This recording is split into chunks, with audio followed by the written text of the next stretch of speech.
Hey everybody, welcome back to Alderman Farms and another edition of #Follow Fridays at Alderman Farms. Today we'll introduce you to Mulberry Branch Farms. Let's do that now. Mark and Ashley, we're so excited that you guys took time out of your day to come visit with us. We know that our viewers are going to fall in love with you guys because we really enjoy the spirit that you display on your videos and just the way you interact with each other and your critters and stuff. So I'm going to turn it over to you, and I want you to tell our viewers who you are, what you do. Tell us about your homestead. Tell us about your channel, the history, whatever you want to say. Go for it. So I'm Ashley. And I'm Mark. And we are Mulberry Branch Farm. We're a little homestead situated on 13 acres in East Central Indiana, which is growing zone 5B for those of you out there that love to garden. And our true passion is dairy goats, chickens, and just being self-sufficient all the way around. We do beekeeping, we have many, many critters, and it just seems like we add more to our menagerie every year, much to his chagrin, I'm sure, but you know, happy wife, happy life. Yeah. That is a rule I live by as well. My dad taught me years ago, rule number one, mama's always right. Rule number two, in case mama's ever wrong, see rule number one. Yep. Happy wife, happy life. I like that. Right. I like that. True words. That's right. So bees, I missed the bees. I didn't see any videos because we stalked you getting ready to do this, and I don't remember seeing any bees. So tell me about your bees. So actually, we had tried bees in the past. We'd had 2 failures with beekeeping, and I will say, when you're on a homestead, if you can go in it with your spouse as a team, then you're probably more likely to succeed. When we first started with bees, they were his thing, and I just didn't care at all. I was like, those are your bugs. You have fun with those bugs. I want nothing to do with it. And we'd actually had 2 failed hives. Do you remember what happened with those? Yeah. So we actually had them shipped in. So we bought them from further south, and we had one set up.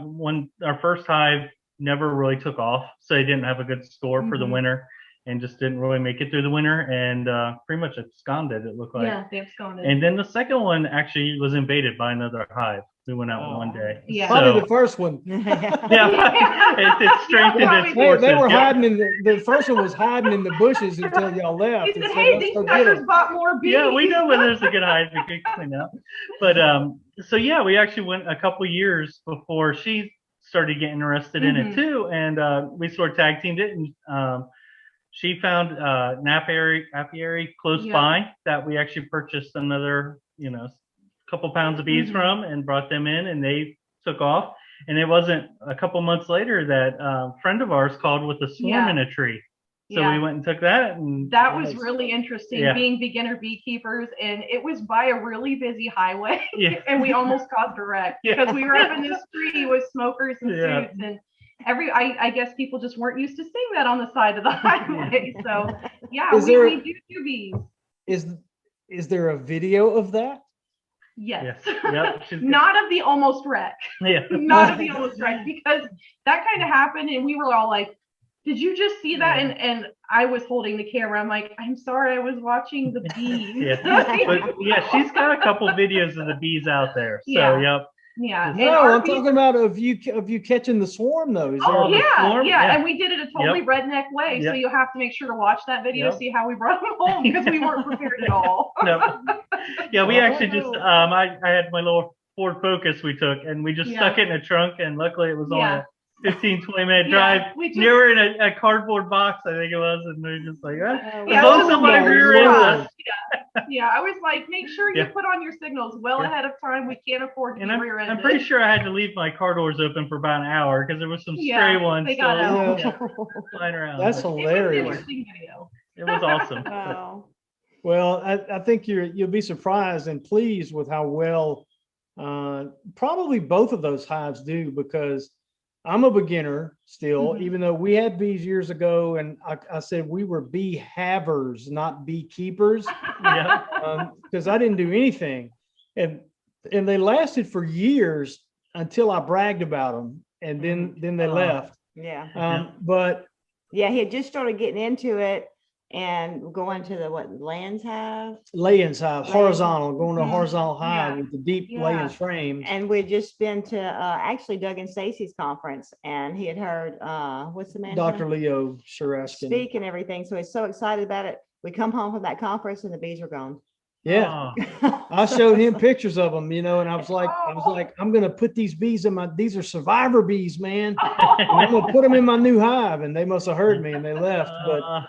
But so I've just got the one hive right now from a swarm that I caught, not knowing what I was doing other than what I could see on YouTube and all. And I got stung once or twice. Then I went and put my suit on. I was going to be, like Mr. Oh, you don't get stung when they're swarming. Yeah. Wrong. And but anyway, my point is, this was a swarm. I got them in the hive. I made a couple of them. We went through a dearth, and I didn't really know if I should feed them or not. I should have. I started feeding them. They recovered. Everything was fine, and they made it through the low teen temperatures.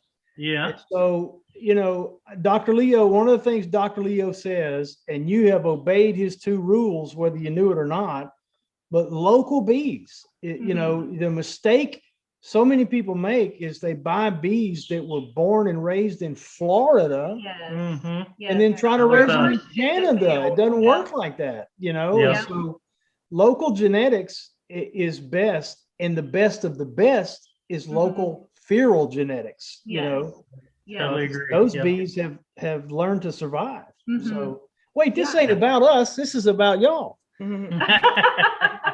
I have a question for you though. I've enjoyed watching your goat videos. You have a lot of goat videos. I can tell you love your goats. Oh yeah. But you have one, and actually I have bigger dairy goats, and I actually I've mixed them. I have one pure Nubian, and then I have 3 others that are they're a mix of Oberhasli and Nubian, and just a few different mixes in there. I find that they're really hardy by mixing the genes like that. We found that hybrid vigor is a thing. Yes, that is a thing. Definitely. Totally. But I'm thinking of going to a smaller goat, and I'm thinking of getting a Nigerian buck to breed with my does. And so I've gotten my does to the point to where they really produce a lot of milk. But it's just Tommy and I now, and we really don't need a whole lot of milk. We don't need a lot of milk. But and plus it would be easier as we get older and everything to manage smaller goats. Yeah. So I'm thinking of going with a Nigerian buck, but I want to get a Nigerian buck from a milk line, because people just have Nigerians and they're not necessarily focusing on milk. So Totally. Yep. maybe y'all could bring me one to the Homesteaders of America conference. We might be able to. We might Yeah. be Was able that your to. question? No, but my question was, you've got a video on how to milk a goat.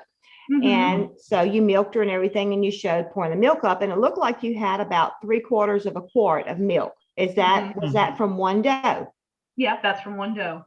And see, that's a nice amount of milk from a small really goat. is. Yeah, it really is. And I think people don't give a lot of credit to the smaller dairy breeds because they're like, well, I won't get a lot of milk. And you definitely aren't going to get as much milk as you were from like a Nubian or a Saanen doe. Yeah.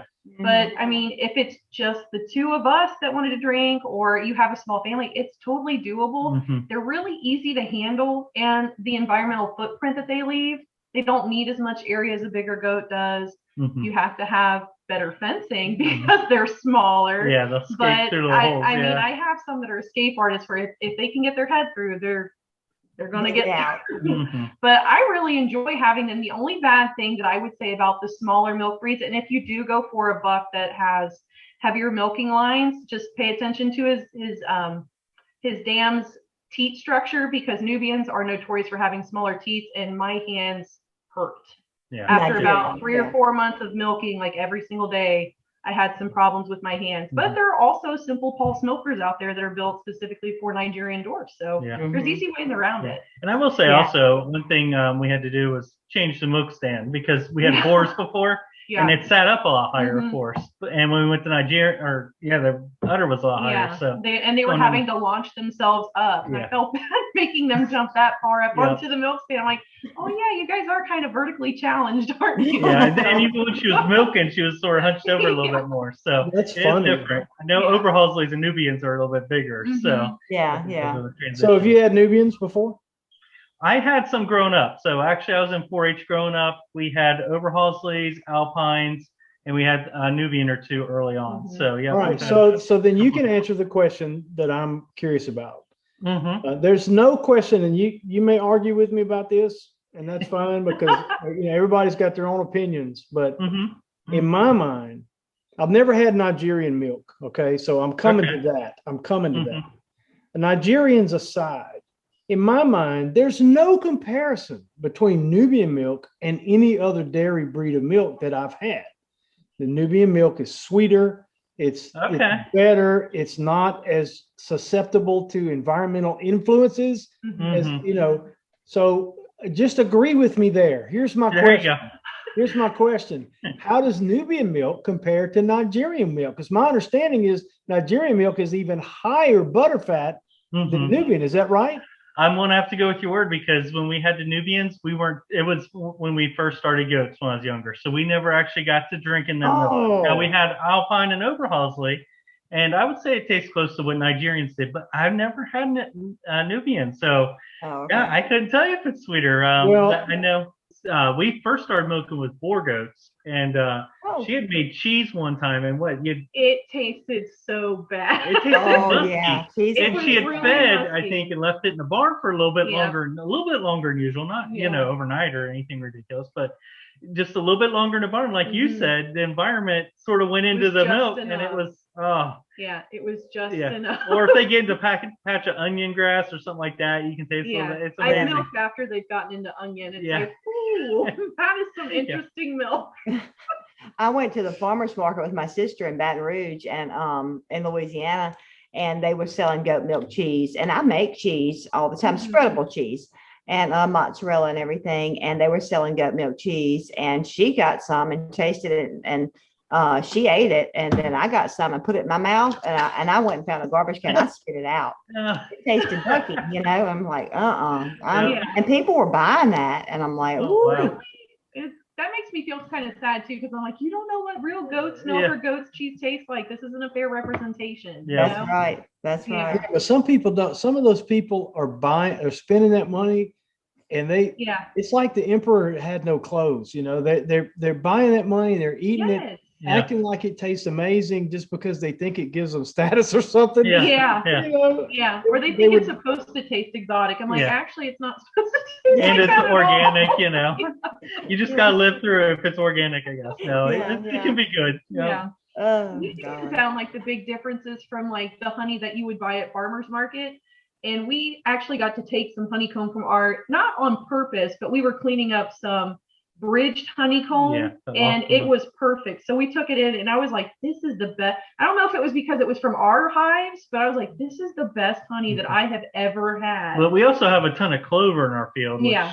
It was from what I probably heard makes clover it honey. sweet. Yeah, so it was really good. Yeah, we're excited. And we didn't harvest last year, so we'll be harvesting our honey this year. So we're really excited about that. I would love to even offer it to some of our viewers if we're to that point. I don't really want to put too much on our plate because, homesteading. You never have Baby time. There's steps. never free time, Yeah. Yeah. Baby steps. Baby Yeah. steps. Baby steps.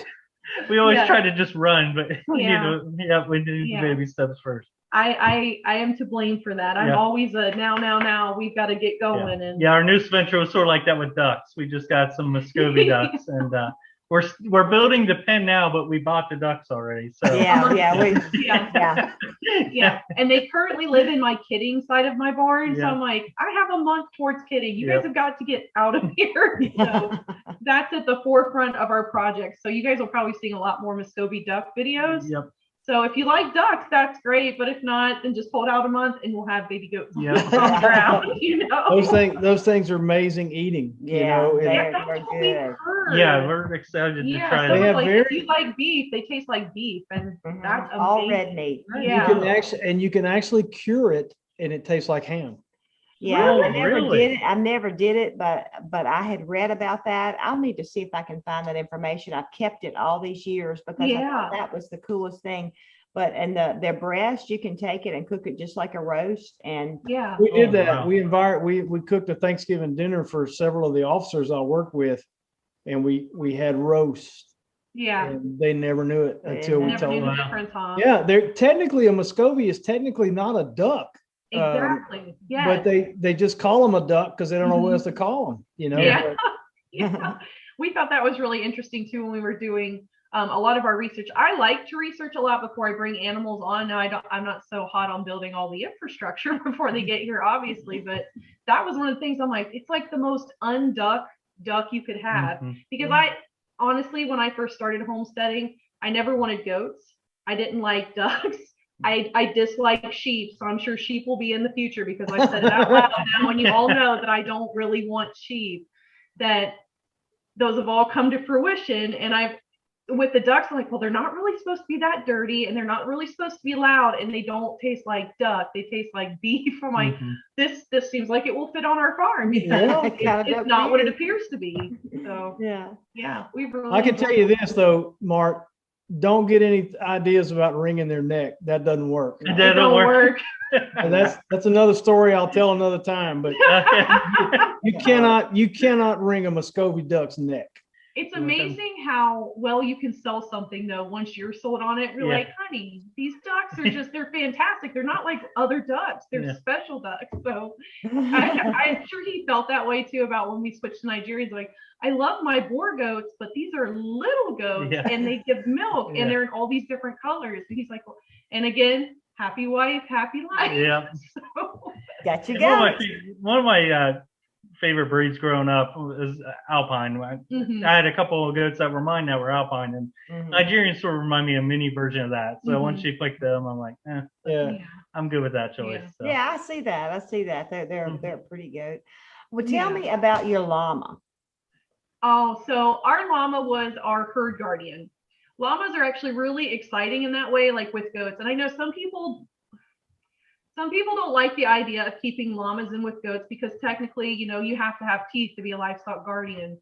But he had the same diet as our goats, basically required the same care, and he loved being with our goats. Absolutely loved it. The only thing I will tell you about llamas is that in our area with the population of white-tailed deer, we have meningeal worm because Oh. it's carried by white-tailed deer. And he actually ended up getting infected with meningeal worm. And by the time they start showing symptoms, they're pretty much And already we gone. were even treating him for it. and Yeah, he's I still- was worming him like on a monthly basis specifically for this because it's a different type of worm. So it doesn't like live in the GI system. It isn't gastrointestinal. It's actually like up in their spinal cord. It goes Mhm. towards the Wow. nerves.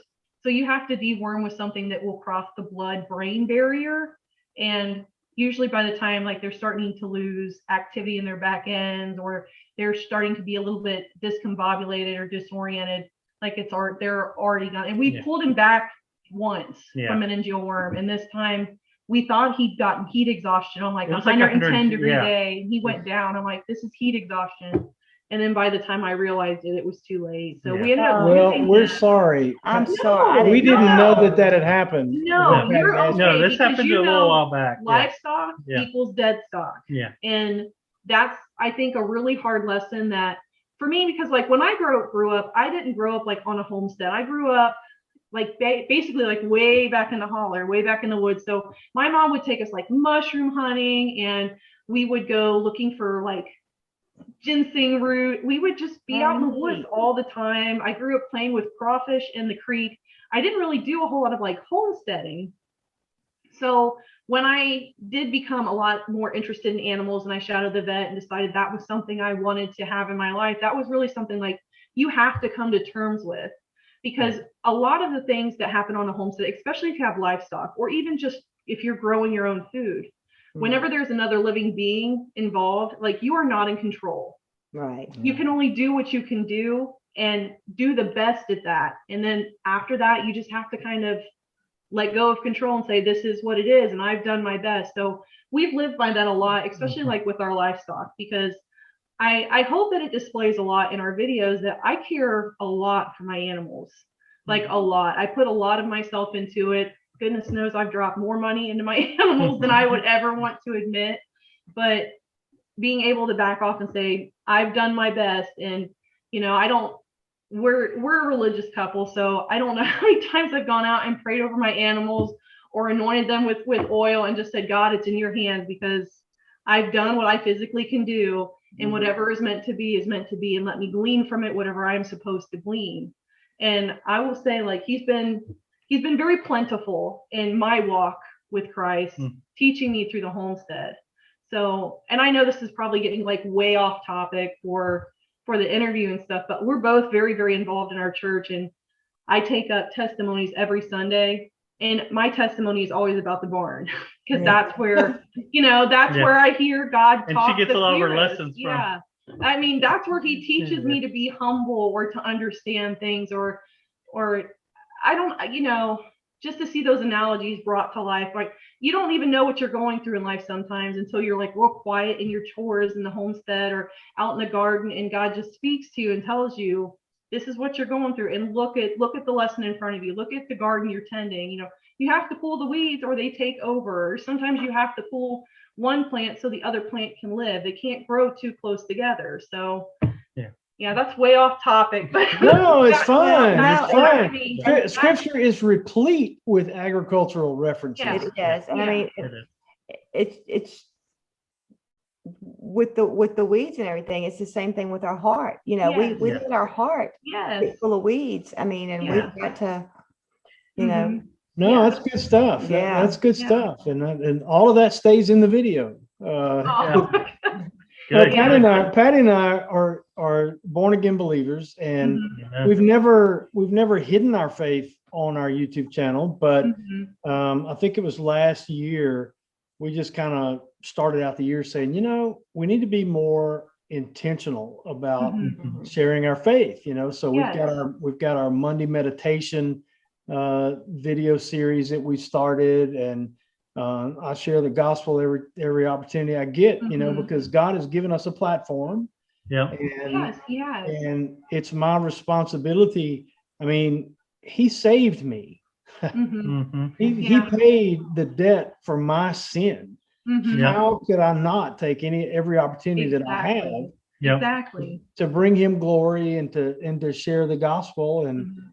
you know, I just think it's thrilling to think that one day we may get to heaven and I meet people that came to faith because of something I said on YouTube. How funny would that be? You know, I mean, Yeah. Yeah. Yeah. And I especially feel like now, especially because we do have a platform and we do have a way to reach out to people in a time where socializing is kind of taboo. That nobody wants to be face to face, or you have to be 6 feet away, or people are afraid to even go see their loved ones, and they're hungry for that interaction. And I feel like this is a great place to do it. And I think it's kind of funny too, because you find like a lot of trash on social media where you can kind of be that light, where it's like, yeah, that's normal, but this is what I'm doing here, and this is the garden I'm cultivating. And if it's hope and faith and to bring someone to Christ, or to bring them joy through whatever it is we're doing, then it's worth it. It's worth the hours of editing, or the shared tears of losing livestock, or an entire crop because you were in a drought and it rained, but then the rain flooded and it killed your crop. I mean, it just to be able to show some things are good until it's too much, and then it's not a good thing anymore. So and it's so neat having a homestead, just seeing his creation. You know, animals are just amazing. You know, with all the technology and everything, still, and animals still made them perfect. way more complex than anything out there. You know. Yeah. Do you do a lot of gardening? Yeah, we do a lot of gardening, and our gardens have gotten bigger progressively every year. So this year, I'm like, I really hope I haven't bitten off more than I can chew, because with the pandemic last year, I was able to grow like whatever I wanted, because I was basically working remotely. So on my lunch breaks, I could go out and do my weeding and everything. But we grow in raised garden beds. We do in-ground gardening, and we're hoping to add a greenhouse at some point. But of course, we've got like this long list of projects that we want to get done for 2021. And I think we've already said pigs are next year. We want to have hogs, but like you said, baby steps, Yeah, baby steps. baby steps. But we do a lot of gardening, and I hate to say it, but like I'm the worst type of gardener because I don't like to eat a lot of what I grow. I like to feed it to my She's picky chickens. on Like vegetables. I love growing tomatoes, but I hate tomatoes. I hate them so much. I know, Tommy. Everybody gives me that face. I'm like, I hate tomatoes. They're like, then why do you grow like 10 varieties? I'm like, because they're really pretty. I love the way they look. But I'll make him like salsas or like pico de gallo. And then my chickens are super happy come fall time because they're like, all this rotted stuff that you wanted to grow but wouldn't eat. So. But then you recently tried to fodder, which is behind us up here. Yeah. If you see it, she's We're growing, Oh, wow. for our chickens. Yeah.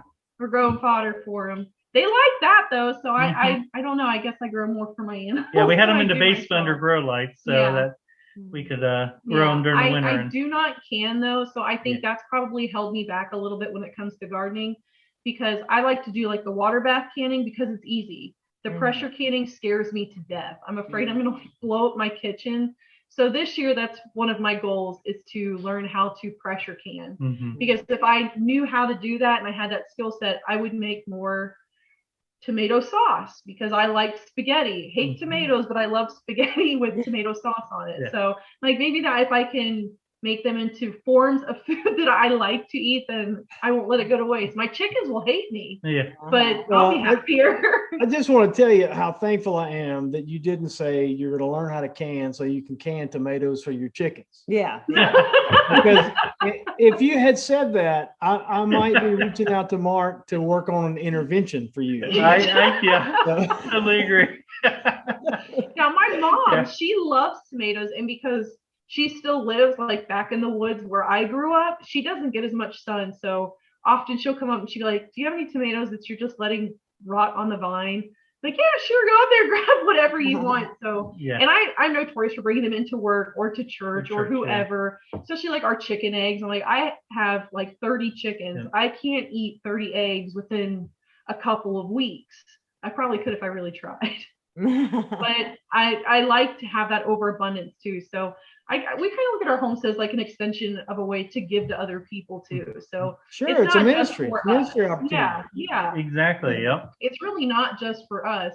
And I think a lot of people don't get to witness that lifestyle. So when you bring them like purple colored corn or black tomatoes, they're like, I didn't know that this existed. I had people when I was giving them eggs at work, I have Easter egg chickens, so they're blue and green. And the first time they open up the egg carton, they're like, are these rotten? Like, what do you mean are they rotten? They're like, eggs are green. I'm like, no, that's just, the chicken just lays green eggs. I'm like, it's super fun. But then the lady that I was selling them to, she's like, I have to tell you, thank you, because I had Bantams and I had rainbow eggs. She's like, I'm getting to teach my son and my daughters a lot about different things because we're buying these eggs from you, or we're getting all these different things from you. And that warms my heart. So even if it's not just for me, if it benefits someone else where they get to feel that lifestyle or that gratification I do, then I mean, it's all worth it. Yep. What if thinking, you've talked a little bit about 2021, do you guys have ideas of what your homestead's going to look like in the next 5 years, or have you thought that far out? Definitely. I'm going to let her start because she usually starts with the ideas and then I try to cut them back. He's the reality. Start rolling, and then I'll say what can really happen now. Yeah, he's the reality. So this year. So Ashley's the rough draft. You're the editor. Yes. Yeah, there you go. Yeah.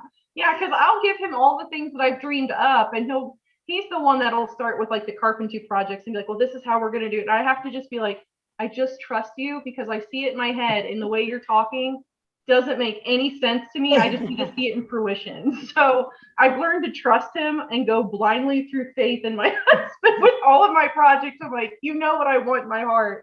So I trust you to make it a reality.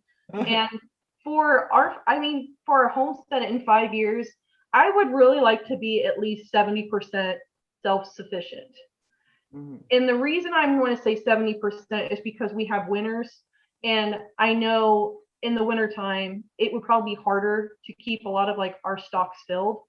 And I mean, we could probably do like tubers and things like that, but I really want to be 70% self-sufficient. I'm seeing cooney pigs in our future. I'm seeing larger gardens. I'm seeing Fruit orchards. I would love to do flowers, fresh cut flowers, because with our bees too, and other people that beekeep in our community, I would love to just have a place where all the bees come and pollinate. So I go a little crazy with seed buying every year, but we have 13 acres. So we're really blessed in that way, because it used to be an old cornfield. So we're real flat and it's really open. So we have a lot of potential.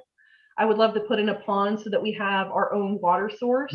Our water table here, luckily, is not that far down. We live off of well water. So I figure if we're not that far down, then probably a spring fed pond wouldn't be out of the question, where we could also do fish or anything else like that. I don't ever see us getting cows though. Yeah. Or sheep. But now that I've said it, it'll happen. So yeah, we're pretty up with the goats. But yeah, we're at that, I think, point too, where, like she said, we started from a cornfield, and really we've got all the basic and foundational items out there. You know, we've got the goats, we got the barn set up for them, and the chickens. And now we're back again at that phase, like, what's next? What can we add to the farm? Because really what we wanted to make sure we had on the farm, you know, with the gardens and raised beds and, like I said, goats and chickens, we're at that point. So now we're ready to, let's see what the next new adventure is. Yeah, it's a lot of upgrading, or what can make our lives easier, because I think a lot of people, especially when they start out on their path to self-sufficiency or dream of having a homestead, I don't ever think we realize like what our expectations are versus the time and the funds that we have to go towards them. So like a lot of things, some of our fencing, no joke, is like old futon frames tied up with twine, where it's like the goats are getting through here and I don't have money for fencing. So I would find like whatever I had laying around. So now we're going back. I'm like, I can actually afford fencing now because we're not at the buildup process. Like we're at maintenance and updating. Yeah. I really wish that we would have started this journey 10 years ago, because it was a cornfield. There was nothing here. Our house wasn't here. The barn wasn't here. And it was just so much growth. And I know we had weekends where we felt crippled, like at the age of 22 and 25, where we're like, we cannot physically do it this way forever. But you know, I've got bad news. I've got bad news for both of you. That doesn't get any better. It doesn't get better. Don't tell him that. I need to keep him involved in the project. Don't tell me he's going to be broken down. But yeah, like we'd pick up things like, you know, that would help us along with the projects too. Like when we first started, we were digging holes by post hole diggers, you know, and your shoulders would be locked up for about a week, and then by next they loosen up. You're like, all right, a couple more. Yeah, but now we got an auger. We bought an auger, a PTO driven auger for our tractor. And I'm like, well, this is great because we only have 10 posts for this pen. Yeah. I'm like, we dug 100 by hand, and but I think that's just kind of the evolution that you go through too. And I feel like I wouldn't appreciate that stuff if we didn't rough it. If I didn't use futon frames for goat or fence mending for our goats, or if I didn't use, like when we had Joe, I used her crib springs out of her bedding to make trellises, because I'm like, I don't have money for like the cattle panels, or I don't have money to make a trellis. And I would use things like that. And now like I'm not there anymore. Now I'm like, I can actually invest and make it pretty, you know, like I can make it what I've always wanted it to be. And I think also, you know, 2020 being a slowdown year was actually sort of nice, because it allowed us to, we really actually looked at our homestead and really started trying to map out and write out lists of what we want. So in a way, it allowed us to sort of gather back to ourselves and be like, what's the next steps forward now? So I think that's, I know like everybody says we're going through the great reset, but I will say like the pandemic for us in a homesteading way was a great reset, because it refocused us. Driving back and forth to work every day. I work at a local university, and it's really easy to kind of let your thoughts and your goals kind of just vanish, because you're caught in the rat race. You're caught, and I need to make the next buck so that I can feed my goats, or I need to make the next dollar because Josie needs cleats for softball season. And then when all of that stopped and there was no longer running back and forth, it was like, I don't know. It's just like we woke up one day and I was like, look at what we built. Like, look at what we have at our fingertips. We're not stuck in an apartment. We're not stuck where we can't get outside or move around. I'm like, we have 13 acres to just better our land and feed ourselves, and to think of how grateful I was, because there were so many people that were just shell shocked it introverted them. It took them in the opposite direction, where with us, it was like, I am so blessed. Like, we can do this. I learned how to do butter. I've never made butter from goat's milk. And I was like, we're doing that because now I have time to sit here and shake a jar. I mean, it was just amazing to see that. And I mean, I won't say that the pandemic was wonderful, but I will say that it was a useful tool for us to really refocus and to see what was actually at our fingertips. Because when you look at something every day, it's really easy to kind of forget what it is.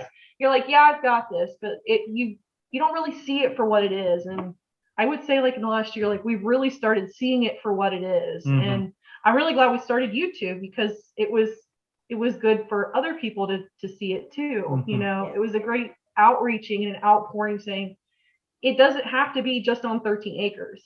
A lot of what we do here, like with miniature goats or doing plants in containers or feed or fruits and vegetables in containers, it can all be done in smaller spaces. And I feel like that was a big rebirth, I think, for America this last year too, is to be like, well, I need to know how to do some of this stuff. I need to have some of these skills, and I need to have that mindset and knowledge to be more resilient and adaptive. And I'm thankful for that part of it. Well, after listening to you guys talk and hearing how well your heads are screwed on your shoulders, I'm convinced that you have to be at least 78 years old, but you don't look 78 years old. I feel that way sometimes. We feel it. Especially if you're digging those toast holes, we felt like. No, I say that jokingly, That, but really I mean, aren't you just impressed with their outlook? And I was impressed when you said 5 years from now I want to be 70% sufficient, because typically kids your age would say, by next week I'm going to be 173% self-sufficient. But no, you understood the realistic nature of. We just went through a series here on Sustainable Saturday, and we started out saying you cannot, in 2021, nobody can be 100% self-sustainable. You can't do it. You mean to tell me you're going to make all your clothes out of stuff you grew to make all your clothes? So we just don't have the ability, the things to do all that stuff with. So I appreciate the fact that you put 70% is realistic. Yeah, that's realistic. I feel like that's realistic, and it gives us breathing room. So like I'm really bad for unrealistic goals too. So like for me, I really want to be like the best. I want to be able to do all of it myself. So 70% for me kind of gives me that room where I can breathe. So even if like I go a little above it, I'm like, yes, I crushed that goal. But if I'm a little bit below it, I'm like, this is still better than what most people are doing. This is still better than where I was before. And small growth, even though it's small, is still growth. It's still forward motion. And I think people don't celebrate that enough. There are small wins and small things that you do every day that we should be saying, good job, not, well, it was only this. I only learned a little bit today. I'm like, it's more than what you learned yesterday. So you're so right. You're so right. It's a win. And I feel like people should celebrate that more. I will say though, like we got married very young. What were we? I was 20, 20. And then Joe was born at 21. And we bought our land when I was 22. So like, it has been like, wow. From the moment we got married, it has been bam, bam, bam, bam, bam. So it's kind of nice to be at this point where we're just kind of just enjoying it for what it is and saying, okay, now what can we do to make it easier? Actually enjoy it more. It's not so much building up infrastructure and starting from the ground up. It's systems. How can we maintain this? Exactly. It's more system. It's like, how can we make this flow better with our schedules and how we want it to be? So it's a fun part of our life right now. But gosh, we've had a ball. We really have. We did too. Yeah, thank you guys so much for letting us have the opportunity. It's been really, really fun. We've enjoyed it. What a pleasant evening that was. Oh yes, we had such a fun time talking with Ashley and Mark. They are just so much fun, and we just really, really connected with them. I really did feel like we had a kindred spirit with them. And when you go to their channel, you'll understand quickly why we like them so much. Yes, and I look forward to watching more of her goat videos. She's got a lot of goat videos up. She's got a lot of other videos too, but you know, I guess we connected a lot over the goats and everything, and so she has lots of knowledge, as you heard her talking about her shadowing of that. So I'm looking forward to learning a lot from her about my goats. Mark impressed me with his kindness. He just had a gentle spirit, although he looked like he might could break me in half if he wanted to. Hey, and I'll tell you this, keep an eye out, because Patty and Ashley just might do a StreamYard live stream to talk about goats sometime in the near future. But anyway, you know the drill. Go to their channel, like their videos, but more importantly, subscribe to their channel. And tell them we sent you. Click the bell and tell them Alderman Farms sent you. Thanks for watching. We'll see you next time on #FollowFridays at Alderman Farms.